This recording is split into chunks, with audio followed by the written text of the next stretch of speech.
Password কীরকম করে change করতে হয় আজকে মূলত আপনাদের শেখাবো। তো বন্ধুরা দেখো, গুগল বা জিমেল বা ইমেল সব মিলে কিন্তু একটাই বন্ধুরা। তো তার পাসওয়ার্ডটা আপনি কীরকম করে চেঞ্জ করতে পারবেন মূলত আপনাদের সেই প্রসেসটা আপনাদের দেখাচ্ছি এবং শিখেছি কীরকম করে চেঞ্জ করতে পারবেন। চেঞ্জ করার জন্য সবার প্রথমে আসতে হবে আপনাদের এখানে কিন্তু ফোন সবার প্রথমে আসতে হবে আপনাদের এই জিমেল নামে যে অ্যাপ্লিকেশনটা আছে বা জিমেল নামে যে অ্যাপটা আছে এর মাধ্যমে আপনি কিন্তু চেঞ্জ করতে পারবেন। তো সবারই ফোনে কিন্তু জিমেল নামে অপশানটা আপনি পেয়ে যাবেন। তো এই জিমেল নামে অপশানটাতে ক্লিক করার পর এখান থেকে আমরা কিন্তু চেঞ্জ করতে পারবো আমাদের গুগল অ্যাকাউন্ট বা জিমেল অ্যাকাউন্টের পাসওয়ার্ডটা। তারপর এখান থেকে দেখো একটা অপশান আপনি পেয়ে যাবেন কর্নারে প্রোফাইল এখানে। তো প্রোফাইল এখানে ক্লিক করার পর এখানে কিন্তু আপনাদের যদি অনেকগুলো জিমেল থাকে তো নিচে কিন্তু এক এক করে শো করবে, আর আপনার যদি একটাই জিমেল থাকে তো উপরে শো করবে। তারপর দেওয়া আছে দেখো ম্যানেজ ইউর গুগল অ্যাকাউন্ট নামে, তো সিম্পলি আপনি এখানে ক্লিক করে দেবেন। তো এখানে ক্লিক করে দেবেন, তারপর আপনাদের পাশে এরকম কিন্তু একটা ইন্টারফেস নিয়ে চলে আসছে।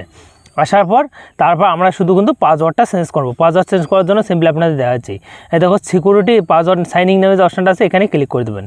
এখানে যখনই ক্লিক করে দেবেন তারপরে এখান থেকে স্ক্রল করবেন। স্ক্রল করার পর বন্ধুরা দেখো এখানে কিন্তু একটা অপশান আপনি পেয়ে যাবেন। দেখো সিম্পলি আপনাদের যে জিমেলটা আছে সেটা কোন কোন ফোনের ডিভাইসে লগ ইন আছে সম্পূর্ণ কিন্তু আপনি দেখতে পারবেন এখানে, এবং আপনাদের কয়টা ফোনে লগ ইন আছে জিমেল আইডিটা বা আপনাদের কী কী করা আছে সম্পূর্ণ এখানে কিন্তু দেখতে পারবেন। তো আমাদের এগুলো দেখবো না, আমরা সিধে কিন্তু পাসওয়ার্ডটা চেঞ্জ করবো। পাসওয়ার্ড চেঞ্জ করার জন্য দেখো বন্ধুরা এখানে দেওয়া আছে পাসওয়ার্ড নামে, তো এখানে আমরা ক্লিক করব।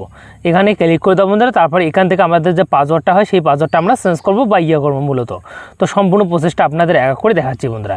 তো এখানে ক্লিক করে দেবো তারপর এখানে কিন্তু আপনাদের ফোনের যে লকটা হয় সেই লকটা আপনি প্যাটার্নটা খুলে নেবেন। তো খোলা হওয়ার পর বন্ধুরা দেখাচ্ছি, এখানে ক্লিক করে দেওয়া বন্ধুরা, তারপর দেখাচ্ছি এখানে যে প্রসেসটা আছে সেই প্রসেসটা দেখাচ্ছি। তো দেখো এখানে কিন্তু নিউ পাসওয়ার্ডের যে অপশানটা আছে সেটা কিন্তু চলে আসছে। আমি যদি এখানে এন্টার করবো আমার যে নিউ পাসওয়ার্ডটা হয় সেই পাসওয়ার্ডটা আমি কিন্তু এখানে দেবো। ধরুন আমি একটা পাসওয়ার্ড আপনাদের দেখার জন্য করতেছি। তো আমি মূলত এখানে একটা পাসওয়ার্ড দিতেছি। ও উপরের ঘরটাতে যে পাসওয়ার্ডটা দিয়েছেন সেম পাসওয়ার্ড কিন্তু এখানেও দিতে হবে। তো আমি কিন্তু এখানে ফোরাক্সে ওই পাসওয়ার্ডটা দিতেছি। ধরুন আমি একটা পাসওয়ার্ড আপনাদের দেখার জন্য একটা পাসওয়ার্ড এখানে ফিল করতেছি। তো বন্ধুরা দেখো আপনি উপরের যে ঘরটা আছে সেই ঘরটা দেখো নিউ পাসওয়ার্ড নামে যে অপশানটা আছে উপরের যে পাসওয়ার্ডটা আছে সেখানে এই পাসওয়ার্ডটা দিয়ে দেবেন। তারপর নিচের ঘরটা আছে সেখানেও কিন্তু এই সেম পাসওয়ার্ড এখানে দিয়ে দেবেন। সেম পাসওয়ার্ড দেওয়া হওয়ার পর বন্ধুরা দেখো এখানে কিন্তু দেওয়া আছে দেখো চেঞ্জ পাসওয়ার্ড চেঞ্জ নামে। তো সিম্পলি আপনি এখানে ক্লিক করলে আপনাদের যে পাসওয়ার্ডটা আছে পুরোপুরি চেঞ্জ হয়ে যাবে। শুধু সাধারণত আপনি এরকম করে কিন্তু আপনাদের যে জিমেল আছে বা গুগল আছে তার পাসওয়ার্ডটা আপনি চেঞ্জ করতে পারবেন। অনেকের কী হয় ইউটিউব চ্যানেল থাকে, জিমেলের মাধ্যমে ফেসবুকটা ক্রিয়েট করা থাকে, তার পাসওয়ার্ডটা একদম মনে থাকে না বা পাসওয়ার্ডটা কী দিছে কিছু মনে নেই জিমেল আইডিটা খোলার সময়।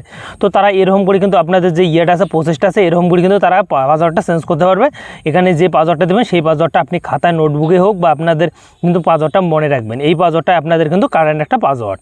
তো এখানে ক্লিক করে দেবেন, দেখো এখানে দেওয়া হচ্ছে চেঞ্জ পাসওয়ার্ড। তো সিম্পলি আপনি এখানে ক্লিক করলে আপনাদের পাসওয়ার্ডটা পুরোপুরি একদম চেঞ্জ হয়ে যাবে। আর আপনাদের কিন্তু এরকম করে কিন্তু আপনি মূলত চেঞ্জ করতে পারবেন। আর ভিডিও যদি আপনাদের একটু হেল্পফুল মনে হয় তো ভিডিওতে লাইক করে